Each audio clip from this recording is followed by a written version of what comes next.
Manny Pacquiao beat me, and before he beat me, he got a better chance for coming driving and Adrien Broner strutted in like a wannabe gangster, convinced he could humble Manny Pacquiao with swagger and trash talk.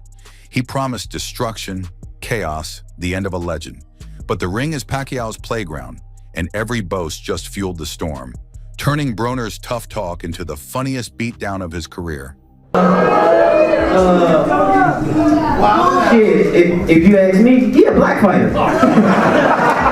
Adrien Broner wasn't just confident, he was loud, reckless, and completely sure he was about to make a statement. The self-proclaimed problem strutted around with his chains flashing and his crew hyping him up like a mixtape rapper before a street battle. He mocked Pacquiao's age, his accent, his smile, everything. "He is too small, too old," Broner laughed, as if the fight was already decided. But behind the sunglasses and stage bravado, Broner wasn't ready for what was coming. Because across from him stood not just a fighter, but a living legend who built his career on silencing men exactly like him. Motherfuckers better clap for me. While Broner was busy playing superstar, Manny Pacquiao was somewhere quiet, training like he was still 25. No circus, no noise, just sweat, discipline, and prayer. At 40 years old, most fighters are thinking about retirement. Manny, he was still chasing greatness. For him, this wasn't just another payday. It was another chance to prove that humility doesn't age, but arrogance expires fast. Broner spent fight week flexing for cameras, surrounded by flashing lights and hangers-on.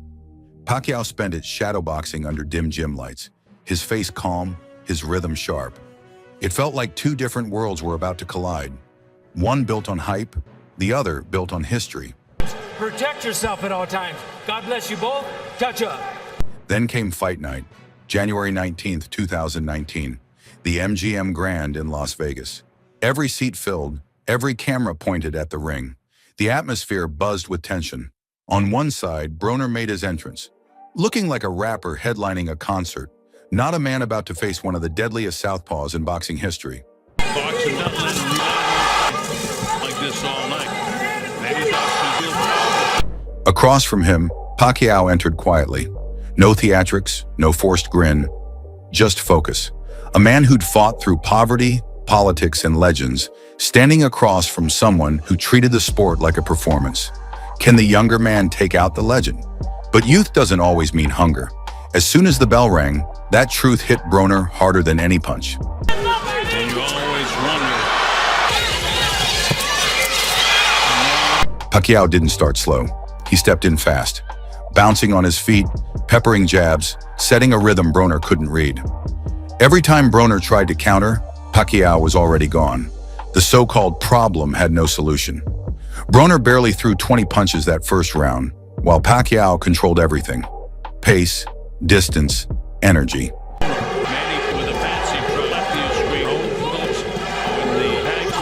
And yet Broner still tried to smirk between rounds, pretending he wasn't getting picked apart.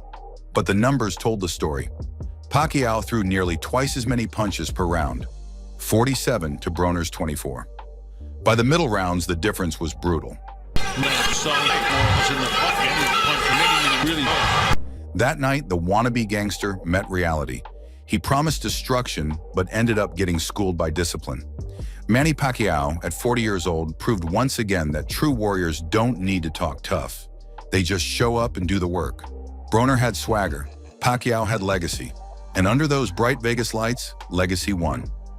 The bell rings, and just like that, the noise, the talk, the flashy walk-ins, all fade. It's just two men now. And suddenly, Adrien Broner doesn't look so loud anymore. He comes out cautious, trying to play slick shoulder roll defense, that little Floyd imitation he loves to pull off. Except this time, it's not Floyd across from him. It's Manny freaking Pacquiao.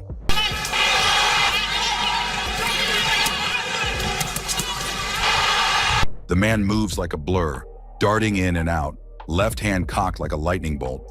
Within seconds, Pacquiao's rhythm starts to click. Tap, tap, boom. Sharp jabs, quick angles, darting footwork. Broner blinks and the senator's already gone. And the funniest part? Broner barely throws anything. 19 punches. That's it, in an entire round. That's not fighting, that's networking. Broner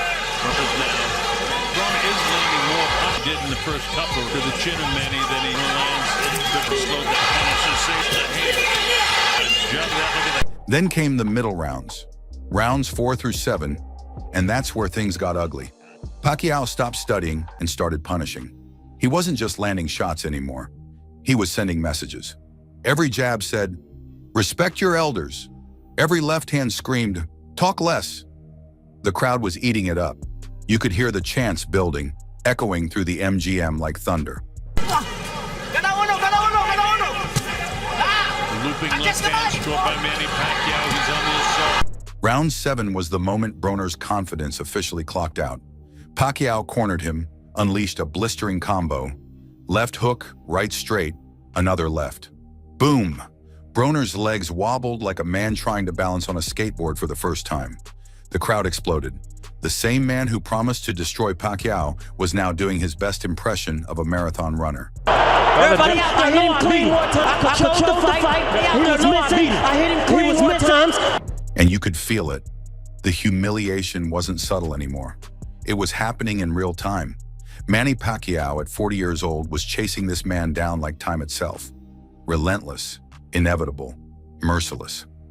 Broner's corner was yelling, panicking, trying to wake him up.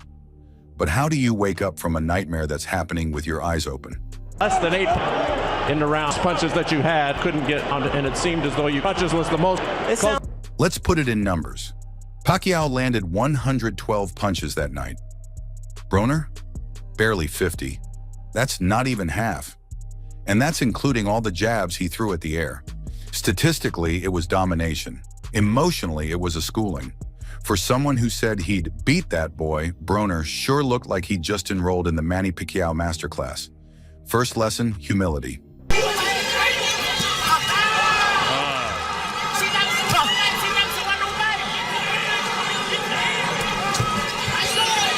From round to round, it just got more brutal.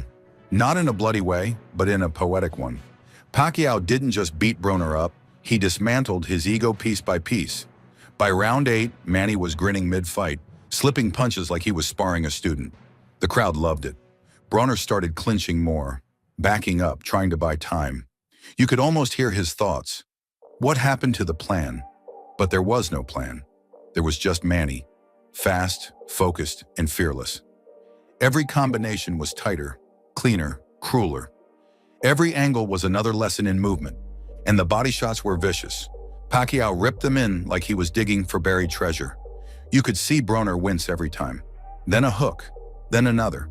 Pacquiao's rhythm was music. Offense, defense, explosion, reset. It was like watching a symphony of violence. But let me talk something. I did this for the hood. Y'all know I beat that boy. Y'all know I beat that boy. What they trying to do came out here. I love y'all. Let me let y'all know. I want to thank the whole hood who is. They trying to get that money again with Pacquiao. Meanwhile, Broner looked like he wanted to be anywhere else. His swagger? Gone. His smile? Missing in action.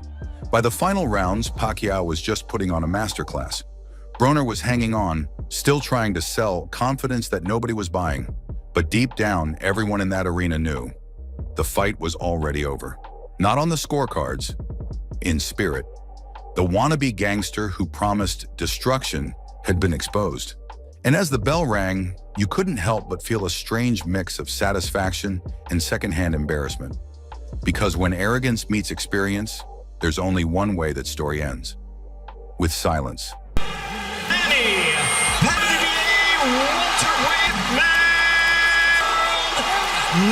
Champion of the world and still The final bell rings, and before the echo even fades, Manny Pacquiao raises his hands, smiling like a man who already knows what the judges are about to say. The MGM grand erupts. People are on their feet, phones up, screaming for the 40-year-old legend who just schooled a man nearly a decade younger. You could feel the energy, pride, respect, disbelief, all rolled into one deafening roar. That night in Vegas, under the bright lights, Manny Pacquiao didn't just silence a trash talker. He gave the sport a reminder. Talk fades, Greatness echoes, and like this video and subscribe to the channel to get more updates.